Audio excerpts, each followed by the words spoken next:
Hello, welcome welcome welcome to the new video. और आपको पता ही है, अगर यहाँ तक आ ही गए हो तो ये वीडियो को लाइक कर दीजिए, और अगर चैनल को सब्सक्राइब नहीं किया है तो चैनल को सब्सक्राइब भी कर दीजिए। अब बात करते हैं इंडिया वर्सेस इंग्लैंड का थर्ड टेस्ट मैच जो लॉर्ड्स में हो रहा है। तो ये वीडियो में जो टॉपिक्स हम कवर करने वाले हैं वो है जो रूट की 37th टेस्ट सेंचुरी, बुमराह का ब्रिलियंट 5 विकेट हॉल, इंडिया की बॉलिंग लोअर ऑर्डर बैटर्स को आउट क्यों नहीं कर पा रही है, जोफ्रा आर्चर का return to the test cricket, और इंडिया की बैटिंग। इन्हीं सब चीज़ों पे बात करते हैं। तो चलिए मिलते हैं इंट्रो के उस पार।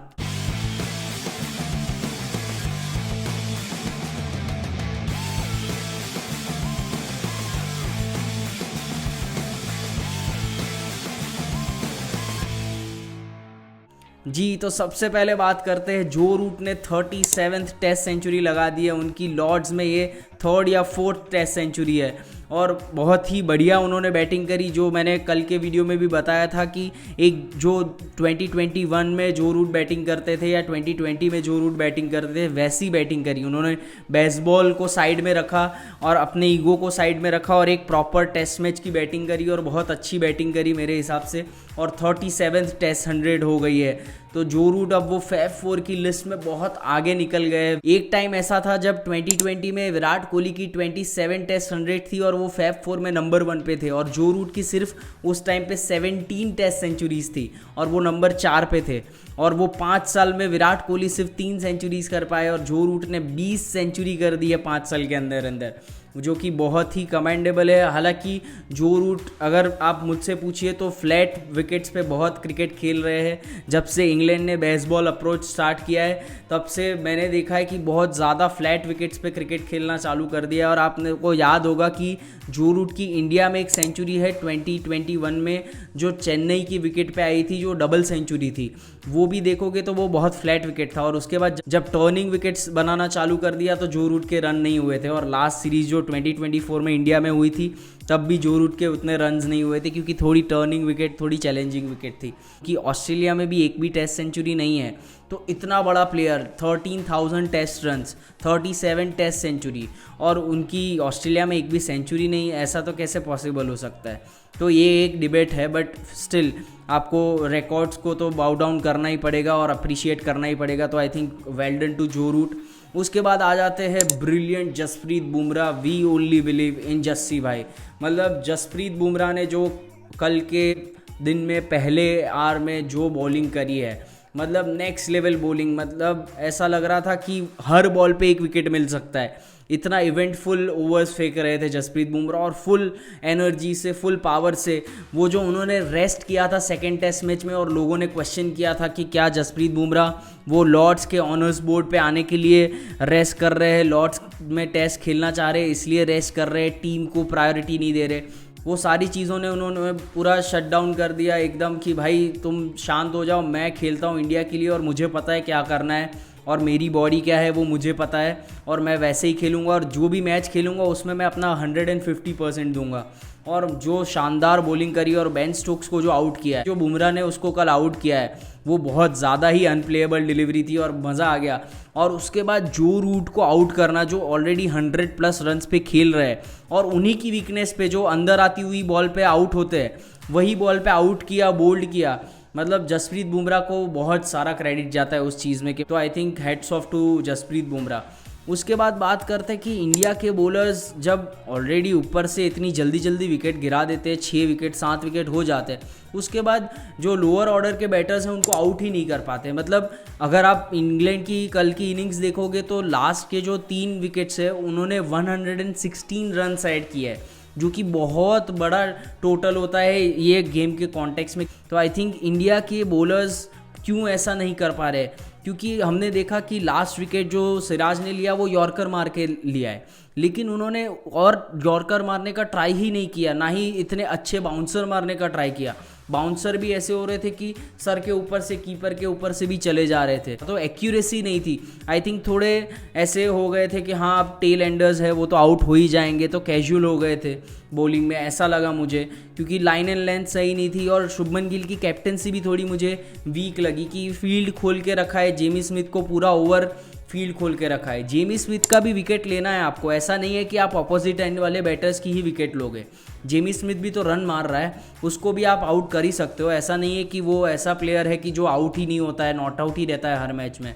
तो आपने जेमी स्मिथ को आउट करने की कोशिश ही नहीं की, और उसमें आप ब्रेंडन कार्स को इतना खिलाते गए कि वो सेट हो गया और उसने भी फिर 50 लगा दी। तो आई थिंक वहाँ पे शुभमन गिल ने भी मिस्टेक करी कि वो फील्ड पोजीशन से अटैक कर सकते थे, वहाँ पे वो ट्रिक मिस कर गए। और हो सकता है कि यार बॉलर्स ने इतनी बॉलिंग करी, 114 ओवर्स ऑलमोस्ट हमारे बॉलर्स फील्ड में रहे और इतनी बॉलिंग करी, धूप भी बहुत है, वेदर कंडीशन भी सपोर्ट नहीं कर रही है प्लेयर्स को। उस कंडीशन में यार यॉर्कर डालना इजी नहीं होता या बाउंसर डालना इजी नहीं होता। तो इस जगह पे कैप्टन का रोल आता है कि वो बोले बॉलर्स को कि आपको मैं 3 ओवर के स्पेल दूंगा, आप लोग को 3 ओवर इतनी अच्छे से बॉलिंग करनी है, ऐसा हो कि T20 मैच खेल रहे हो, ऐसे बॉलिंग करनी है। तो वहाँ पे क्या बॉलर के दिमाग में चला जाता है कि नहीं यार मेरे को 3 ही ओवर डालने हैं, तो मैं अपने पूरे जोर से डालूंगा तो आउट हो ही जाएगा। तो ऐसे कैप्टन की पैप टॉक की ज़रूरत होती है जब ऐसे लोअर ऑर्डर के बैटर्स आउट नहीं हो रहे होते। तो आई थिंक वो शुभमन गिल वहाँ पे मिस कर गए, तो आई थिंक वो रेक्टिफाई हो सकता है सेकेंड इनिंग्स में। उसके बाद आ जाता है जोफ्रा आर्चर का रिटर्न। भाई क्या रिटर्न किया है बंदे ने, और पहले ही ओवर में उसने विकेट लिया। 4 साल के बाद उसका फर्स्ट टेस्ट विकेट है ये, तो बहुत ही हमने देखा कि वो एक उसका जॉय भी बहुत था, सेलिब्रेशन भी एक लगा कि यार वो वेट कर रहा था टेस्ट क्रिकेट खेलने के लिए। और आते से ही वो 145 की स्पीड पे बॉल डालना चालू कर दिया था। और जो मैंने वीडियो में बताया भी था कि दूसरे बॉलर्स जो वोक्स और कार्स है वो 135-140 के बीच में डालते हैं, लेकिन जो जोफ्रा आर्चर आएगा वो 145 प्लस ही बॉलिंग करेगा। और उसने क्या ही बॉलिंग करी है, मज़ा आ गया। लेकिन अगेन ये देखना है, हमने देखा कि वो सिर्फ 4 या 5 ओवर के स्पेल्स डाल रहा है।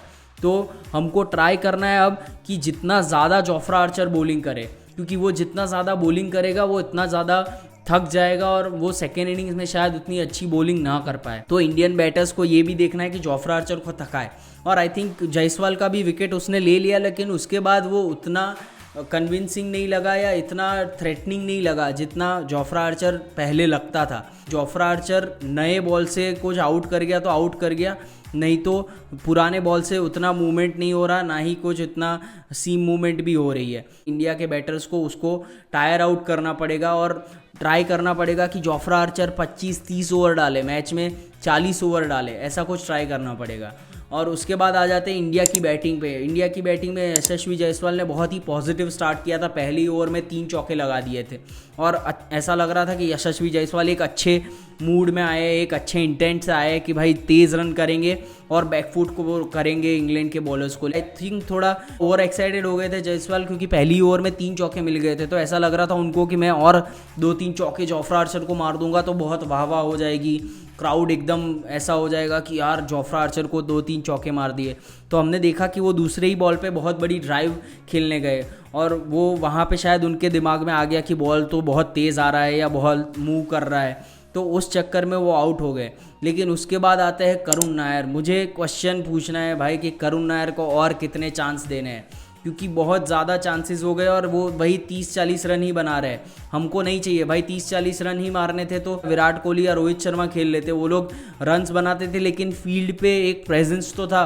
करुण नायर आपको फील्ड पे कहीं नहीं दिखेंगे, ऐसा लगेगा कि कोई प्लेयर है ही कि नहीं है, बस स्लिप में एक बंदा खड़ा है। बस एक आपका इम्पैक्ट होता है गेम में, वो इम्पैक्ट नहीं नज़र आ रहा है। और अगर इतने ही रन बनाने हैं तो कोई मतलब नहीं है। तो करुण नायर ने भी बहुत डिसअपॉइंट किया और जो उन्होंने 30-40 रन बनाए उसमें भी काफ़ी रिस्की शॉट्स खेले। मतलब ऑन दी अप वो खेलते हैं ड्राइव्स, तो वो मोस्टली ड्राइव्स हवा में खेलते हैं, ग्राउंडेड पे ड्राइव्स नहीं खेल रहे हैं, तो वो रिस्की है। चलो आपका दिन होता है तब आप बच जाते हो कि वो गैप में चला जाता है, पर अगर दिन नहीं होगा और फॉर्म ख़राब हो जाएगी तो वो फिर सीधे सीधे हाथ में जाएंगे फील्डर्स के और आप आउट होते रहोगे।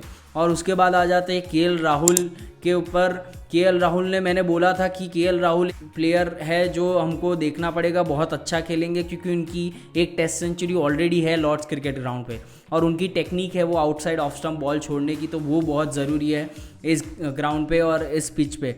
तो उन्होंने वो ही दिखाया और काफ़ी अच्छे से शांत तरीके से बैटिंग करी और काफ़ी अच्छी 50 करी और हम चाहेंगे कि वो और आगे लंबी इनिंग खेले और एक और टेस्ट सेंचुरी लगाए लॉर्ड्स क्रिकेट ग्राउंड में। उसके बाद आ जाते हैं हमारे कैप्टन पे। शुभमन गिल ने बहुत ही अच्छी बैटिंग करी थी पहली 2 मैचेस में, और ये इनिंग में भी जब वो आए तब ऐसा लग रहा था कि कॉन्फिडेंट है, अच्छे से डिफेंड कर रहे हैं और स्ट्राइक रोटेट करने की भी कोशिश कर रहे हैं और ये सब अच्छा चल रहा था। पर एक टाइम पे उन्होंने एक ऑन ड्राइव खेली और उसके बाद बेन स्टोक्स को एक फॉरवर्ड डिफेंस किया जो कि बहुत अच्छा बॉल था और उन्होंने अच्छे से डिफेंड किया।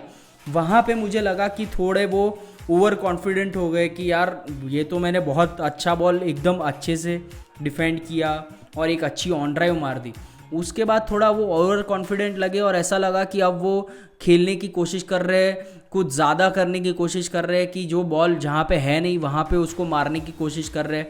उन्होंने जोफ्रा आर्चर को एक थोड़ा रूम देके ऑफ साइड में एक बाउंसर को मारने की कोशिश करी, फिर उन्होंने एक बाउंसर को पुल मारने की कोशिश करी जोफ्रा आर्चर के, जो ऑलमोस्ट कैच होते होते रह गया। तो आई थिंक वो ओवर कॉन्फिडेंट हो गए थे और क्रिस वोक्स को वो ऐसा समझ रहे थे कि यार इसकी बॉलिंग तो मैं आराम से खेल रहा हूँ, आराम से डिफेंड कर रहा हूँ, आराम से रन मार रहा हूँ, और वहाँ पे वो ओवर कॉन्फिडेंस में मुझे लगा कि वो आउट हो गए। तो आई थिंक शुभमन गिल को वो देखना पड़ेगा कि भले ही आप इतने ज़्यादा रन करके आए हो, लेकिन जब नई इनिंग्स चालू होती है तो आप ज़ीरो से चालू करते हो और आपको वही फोकस से खेलना चाहिए। तो आई थिंक वो एक ओवर कॉन्फिडेंस में वो आउट हो गए, ऐसा लगा मुझे। आज के जो गेम में सबसे क्रूशियल पार्टनरशिप होगा केएल राहुल और ऋषभ पंत का। उनको 40 ओवर हो गए, बॉल पुराना हो गया है, तो अब ट्राई करना पड़ेगा कि थोड़े रन्स बनाने की कोशिश करें, लेकिन ओवर द टॉप शॉट्स नहीं खेलने हैं, मतलब रैश शॉट नहीं खेलने हैं, देख के खेलना है। अभी भी आउटसाइड ऑफ स्टंप के बॉल को छोड़ सकते हैं और ड्यूक्स का बॉल बहुत आउट ऑफ शेप हो रहा है तो वो बार बार चेंज होता है, तो वो भी देखना पड़ेगा कि बॉल चेंज हो जाए तो ज़्यादा दिमाग उस पर ना लगाए और गेम पे अपनी फोकस करे ताकि अच्छे से खेल पाए। तो आई थिंक इंडिया अगर केएल राहुल और ऋषभ पंत अच्छी बैटिंग करते हैं तो स्ट्रॉन्ग पोजीशन में आ सकती है। तो आज के वीडियो के लिए इतना ही, ऐसे ही बने रहिए और ये वीडियो को लाइक कर दे और चैनल को सब्सक्राइब भी कर दीजिए और मिलते हैं अगले वीडियो में। Thank you so much, good bye.